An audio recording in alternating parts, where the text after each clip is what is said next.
तो दोस्तों, ये जो आप जनाजा देख रहे हैं, ये उन 5 पत्रकारों के जनाजे हैं जिन्हें इजराइल ने बमबारी करके मार दिया।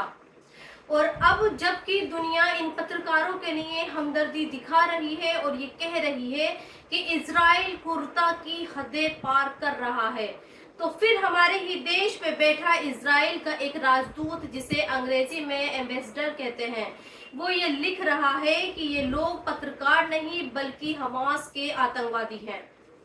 दरअसल कल प्रियंका गांधी ने फिलिस्तीन के समर्थन में अपने सोशल मीडिया अकाउंट से 2 पोस्ट लिखी।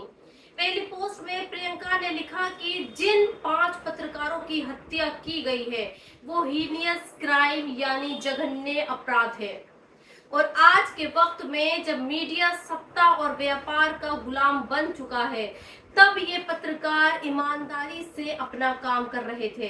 इसके अलावा अपनी दूसरी पोस्ट में प्रियंका गांधी फिलिस्तीन में जो लोग मारे गए हैं उनकी संख्या भी बताती हैं और ये लिखा है कि इजराइल ने फिलिस्तीन में जो जेनोसाइड किया है उसमें 60,000 से ज्यादा लोग मारे गए हैं और उन मरने वालों में 18,000 से ज्यादा बच्चे हैं। प्रियंका ने अपनी पोस्ट में भारत सरकार पर भी निशाना साधा है और ये कहा है कि इजराइल के इस जघन्य अपराध पर हमारे देश की सरकार भी खामोश है। प्रियंका गांधी की इस पोस्ट पर भारत में बैठा इजराइल का राजदूत जवाब देता है और ये लिखता है कि प्रियंका गांधी जिन लोगों के मारे जाने की बात कर रही है वो हमास के आतंकवादी हैं और इजराइल तो खुद गाजा के लोगों को खाना पहुंचा रहा है। इजराइल के इस राजदूत की इस पोस्ट को बिना देरी किए हमारे देश की नंबर 1 न्यूज एजेंसी ANI इसे पब्लिश भी कर देती है।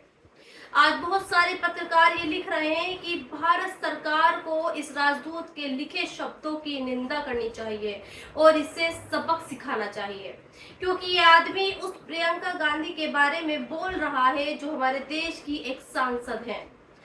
इस पोस्ट पर सरकार की तरफ से कोई भी जवाब नहीं आया है, लेकिन हाँ, मैं आपको ये बता देती हूँ कि भारत सरकार यानी हमारी सरकार फिलिस्तीन के समर्थन में है।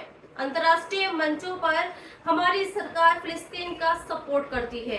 पिछले साल 22 सितंबर को प्रधानमंत्री मोदी ने न्यूयॉर्क में फिलिस्तीन के राष्ट्रपति महमूद अब्बास से मुलाकात की थी और फिलिस्तीन के लिए समर्थन की बात भी की थी। लेकिन अफसोस ये है कि प्रियंका गांधी की बात पर आज सरकार चुप है और शायद आप भी इस खबर को एक कान से सुनेंगे और दूसरे कान से निकाल देंगे। तो दोस्तों, कुछ दिन पहले हमारे देश के प्रधानमंत्री मोदी जी ने ये कहा था कि अब हमारा देश गोली का जवाब गोले से देता है। ये नया भारत है और घर में घुसकर मारता है।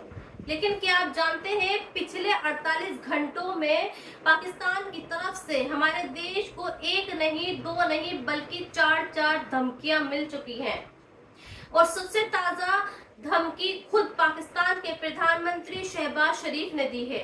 आज मैं आपको शहबाज शरीफ ने जो कहा है उसका एक शब्द बताती हूँ।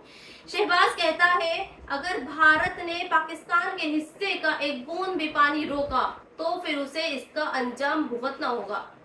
अब आप जरा कान खोलकर और बड़े ही ध्यान से सुनिए कि शहबाज के अलावा पाकिस्तान की तरफ से किस किसने हमारे देश को धमकियां दी हैं। तो उनमें सबसे पहला नाम आता है पाकिस्तान के आर्मी चीफ आसिम मुनीर का। आसिम मुनीर ने परमाणु बम की धमकी दी और ये कहा कि जब पाकिस्तान को ये लगेगा कि वो हार रहा है या फिर कमजोर पड़ रहा है तो फिर वो अपने परमाणु बम से आधी दुनिया को खत्म कर देगा। और सुनिए, इंड्स वाटर ट्रीटी को लेकर भी एक धमकी दी और ये कहा कि अगर भारत यानी हमारे देश में कोई नया बांध बनाया तो फिर इस बांध को वो मिसाइल से मारकर उड़ा देगा।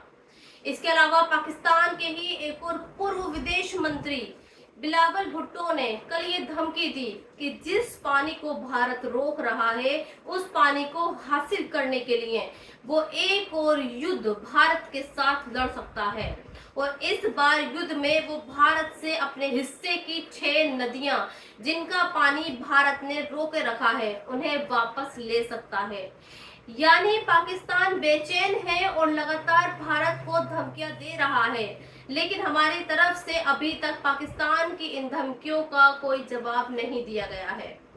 शायद हमारे देश के प्रधानमंत्री पाकिस्तान को जवाब देने के लिए किसी सियासी रैली का इंतजार कर रहे होंगे, क्योंकि अक्सर वो पाकिस्तान को, चीन को और अमेरिका को सियासी रैलियों से ही जवाब देते हैं। और अब आपको उत्तर प्रदेश से जुड़ी एक और अहम खबर बताती हूँ। हालांकि ये अहम खबर सिर्फ मुसलमानों के लिए है, देश की मेजोरिटी को इससे कोई फर्क नहीं पड़ता। तो पहली खबर उस वीडियो से जुड़ी है जो बहुत ही तेजी से वायरल हो रहा है। ये वीडियो मैंने भी आपके लिए निकाला है। इस वीडियो में जिस लड़की को आप भागते हुए देख रहे हैं, इस लड़की का रेप हुआ है और ये रेप अंकुर वर्मा और हर्षित पांडे नाम के दो लोगों ने किया है।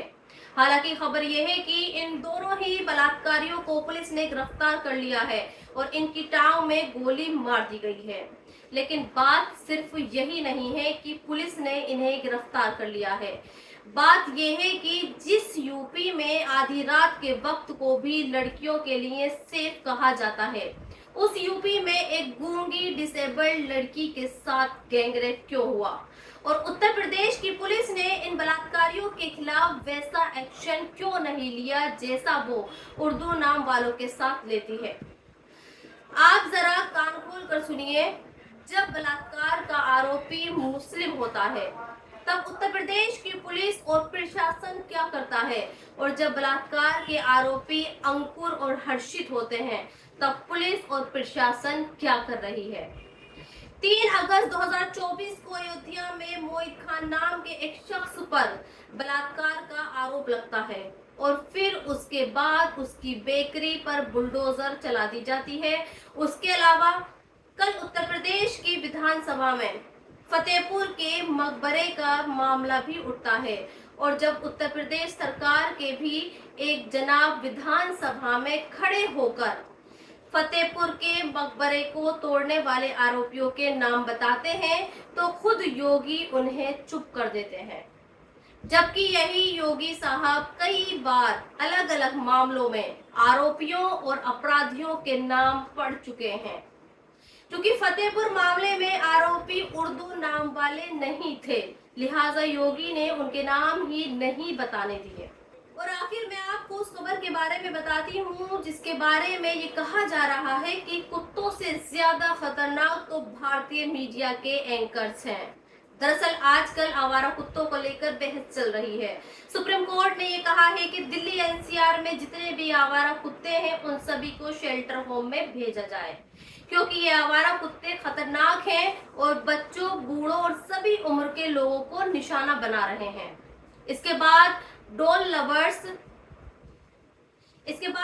लवर्स सुप्रीम कोर्ट की इस बात से नाराज है और वो ये कह रहे हैं कि सुप्रीम कोर्ट का ये फैसला सही नहीं है। दिल्ली सरकार ने भी ये कह दिया है कि दिल्ली के सारे आवारा कुत्तों को शेल्टर होम नहीं भेजा जा सकता, क्योंकि इसमें खर्चा बहुत ज्यादा आएगा और दिल्ली सरकार के पास इतनी जगह भी नहीं है कि वो सारे के सारे कुत्तों को घर मुहैया करवा सके। लेकिन इस मामले में एक और बहस हो रही है और वो बहस ये है कि क्या दिल्ली के आवारा कुत्तों से ज्यादा खतरनाक गोदी मीडिया के एंकर्स हैं। एक मशहूर पत्रकार और फिल्म प्रोड्यूसर विनोद कापड़ी ने इस बहस को जन्म दिया है। विनोद कापड़ी ने अपनी सोशल मीडिया अकाउंट से एक पोस्ट लिखी है जिसमें उन्होंने टीवी मीडिया के एंकर्स को दिल्ली के आवारा कुत्तों से भी खतरनाक बताया है और ये कहा है कि आवारा कुत्तों का इलाज फिर भी रेबीज के इंजेक्शन से किया जा सकता है, लेकिन टीवी एंकर्स जो समाज में जहर फैला रहे हैं उनका इलाज संभव ही नहीं है और वो ला इलाज है। आप मुझे अपनी राय जरूर बताएं और ये बताएं कि क्या आप भी इस बात से सहमत हैं कि कुत्तों से ज्यादा खतरनाक टीवी मीडिया के एंकर्स हैं जो हर रोज शाम को सरकार और सरकार से जुड़े मुद्दों पर भोंकते हैं। शुक्रिया।